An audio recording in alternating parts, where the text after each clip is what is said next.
So ito yung sakyan na gagawin natin mga paps. Kung makikita nyo, police car to. Ayan. Ang concern nya is yung aircon nya, wala daw lamig, walang hangin na lumalabas. So kung makikita nyo dito sa loob, ito yung control nya, switch. Patayin natin. Ayan. Kahit naka full na dito yung selector ng hangin, wala siyang lumalabas, walang lumalabas na ano dito na hangin. So titignan natin muna sa computer natin kung mayroong DTC na lalabas bago natin mag-decide kung anong unang steps na gagawin. Walang hangin to talaga, totally walang hangin na lumalabas. So dito lalagyan muna tayo mga paps para makita natin kung anong mga DTC na lalabas ng ating computer kung sakali man. So ito yung sasakyan natin, 2020 Dodge Charger na police vehicle. So that's it. Kung makikita nyo tong module na to, heat, ventilation and AC, ito yung nya, ito yung module nya. So titignan natin yung DTC nya kung meron man. So ito na nga mga paps. Ayan, blower motor control, short to ground or open. So that means mayroong problema talaga mga paps, kaya walang hangin na lumalabas. So i-click natin tong ito. Ito wag muna nating anayin to kasi dito muna tayo mag-focus sa blower na to bago tayo pumunta dyan sa security gateway na yun.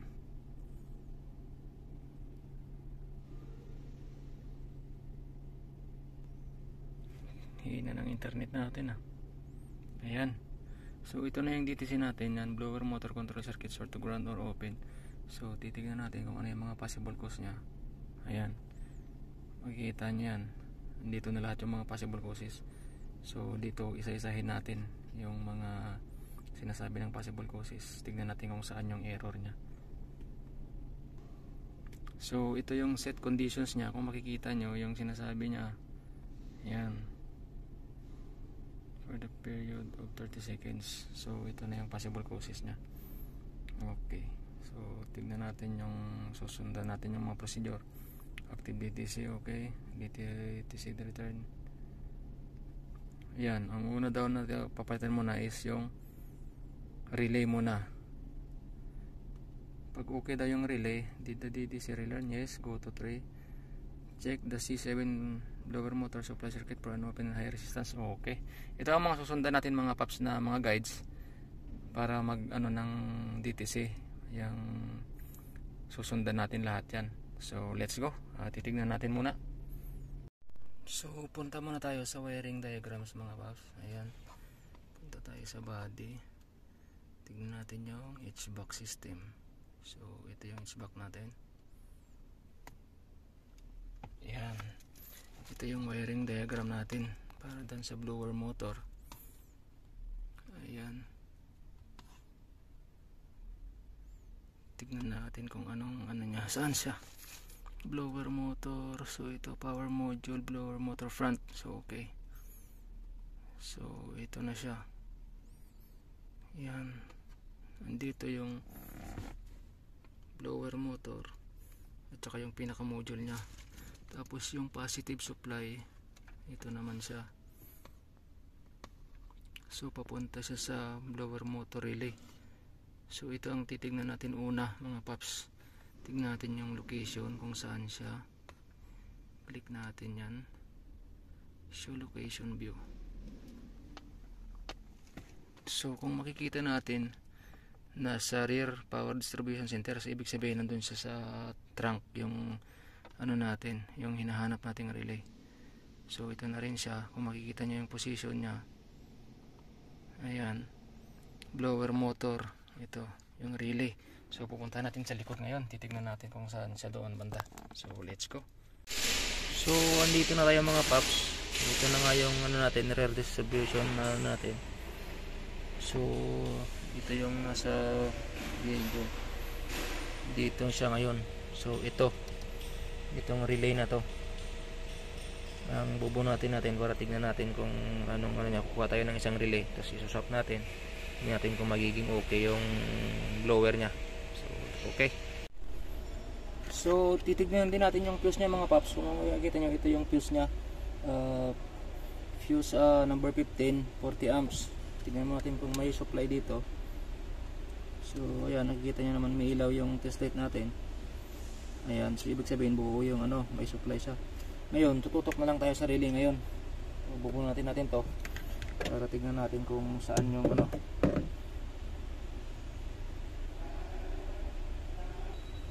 So tatanggalin natin itong relay nya mga idol. Ayan, ito yung relay nya. Kukuha tayo ng iba para mas mabilis. Ay, makikita nyo mga paps, parang ito yung problema. Yan yung niya nangitim na nasunog. Labo hindi makita sa camera. Ayan, focus natin. So kung makikita nyo yung relay natin, di ba mayroon siyang nangitim na part, yung area na yan.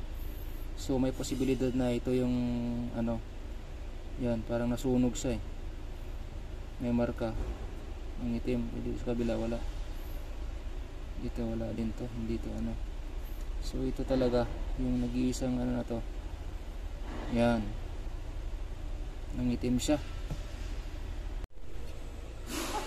So ito na mga paps, kumuha na ko ng isang relay. Ayan, so titesting lang natin kung gagana yung blower. Di alam natin na relay ang may problema, pero titignan pa rin natin kung anong nangyari, bakit nasira yung relay, bakit siya nagkaroon ng hit marks na ganito. Baka naglulos yung pin connector ng ating HVAC, or may mga iba pang posibilidad. Pero testing mo natin, ito na yung bago. Kumuha ko sa ibang pang testing natin test part, kasi meron kami mga spare gun na relay. So ilakabit na lang natin ngayon. So let's go.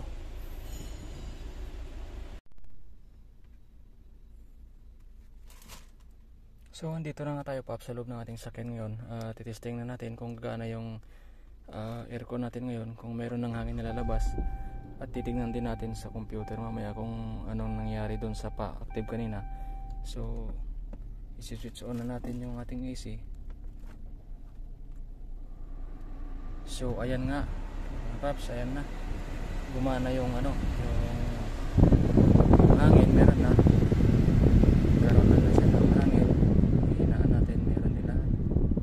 At gumana na rin natin yung ating fan, nag-automatic na siya sa radiator fan natin. Ayan, so maririnig nyo, meron na ayan, meron na siyang hangin ngayon, natulad dati nung So titignan na lang natin ngayon kung okay din yung lamig niya, para malaman natin kung may mga iba pang problema. So hinaan natin ngayon. Ayan, at pupunta tayo ngayon dito sa ating computer. Punta tayo sa HVAC module. Ayan. So kung mapapansin nyo ngayon mga paps, yung dating naka-active na na DTC, ngayon stored na lang siya kasi napalitan natin ng relay. So that means okay na yung system. So ang gagawin natin ngayon is i-delete na lang natin. I-off muna natin. Okay, tapos clear DTC natin. Itong lost communication na ito, wala ito mga paps, huwag niyong intindihin. Dito lang tayo mag-focus sa sa blower, sa telematics gateway kasi yan. So delete natin. Ayan, so kung makikita nyo, wala na siyang DTC ngayon. Okay,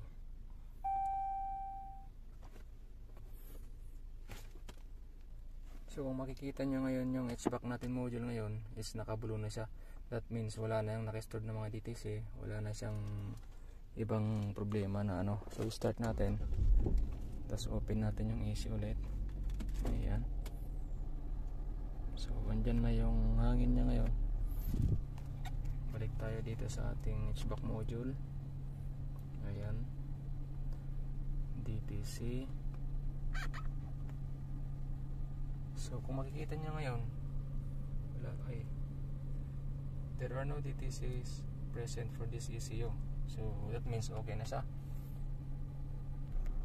Ang susunod na lang natin gagawin mga paps, titignan is kung may mga posibilidad na problema sa wirings, bakit nagkaganon na nagmelt yung yung ating relay sa HVAC. Baka may loose connector ngayon, kaya umiinit siguro, kaya nagkakaroon ng problema na ganun. So balikan natin yung wirings na yun, tignan natin yung mga posibilidad na mangyari. So far naman malamig na yung AC nya. Ayan, kahit itaas natin yung temperature, okay pa rin.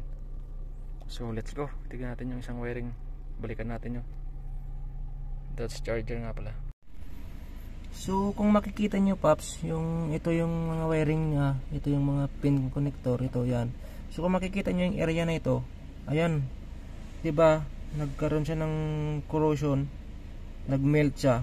Ibig sabihin dito yung may problema na wiring, kaya ganun nagmelt yung relay natin. Titignan natin to kung anong naging problema. Maluwag siguro to, maluwag yung pin nito, kaya kung mapapansin nyo kakaiba siya, corroded, na parang sunog din siya. So titignan natin yung wire na to, ayusin natin muna para pagpalit ng relay hindi na siya ulit masisira ng ganun, magme-melt. Ito yun guys, babaklasin natin tong na to, yung distribution na to, para makita sa likod. So okay.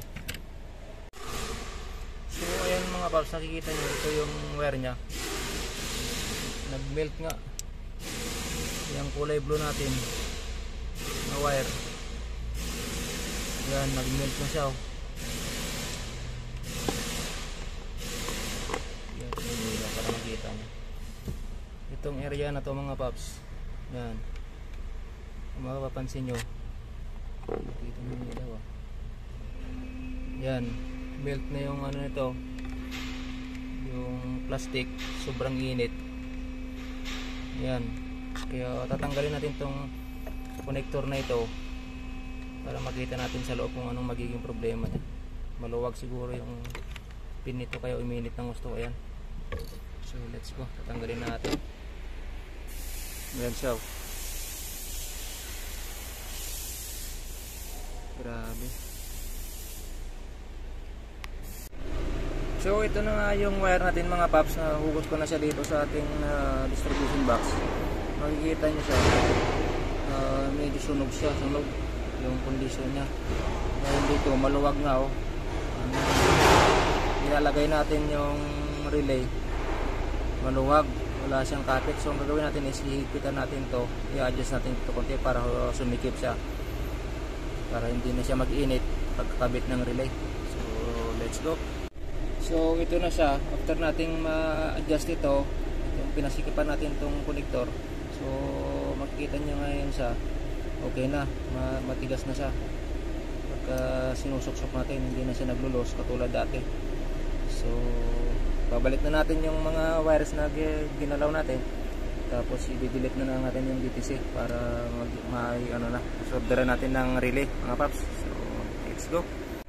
So yun nga mga Paps, na isauli na natin. Ayan, ipalit ko na yung mga dati yung Ang gagawin na lang natin ngayon is orderan natin ng relay, blower relay, para mapalitan na natin to. So at least nalaman natin yung problema talaga. Yan nga, nasunog yung relay at naayos natin yung connector. So that's it. So that's it for today's vlog mga Paps. Sana may natutunan naman kayo sa aking panibagong video na sinare sa inyo sa pagdiagnose, yun nga, sa AC na blower na may problema, walang hangin na lumalabas pag naka-switch on yung AC natin. So nakita nyo naman kung ano naging issue. Yun nga, yung AC blower relay na melted dahil dun sa pin connector na yun na naglulos, kaya nag-overheat siya. Kaya yun ang naging cause nya. So napalitan na natin yung AC relay, at yun nga, gumana na yung ating aircon, malamig siya, may hangin ang lumalabas. So sana subscribe kayo sa aking channel, at paki-share na rin po yung mga videos na ginagawa ko sa inyong mga friends, para tulong na rin po sa akin yun, para lumaki yung community natin, at para lagi kayong updated sa mga videos na ginagawa ko. So that's it, and see you on my next vlog. Bye bye.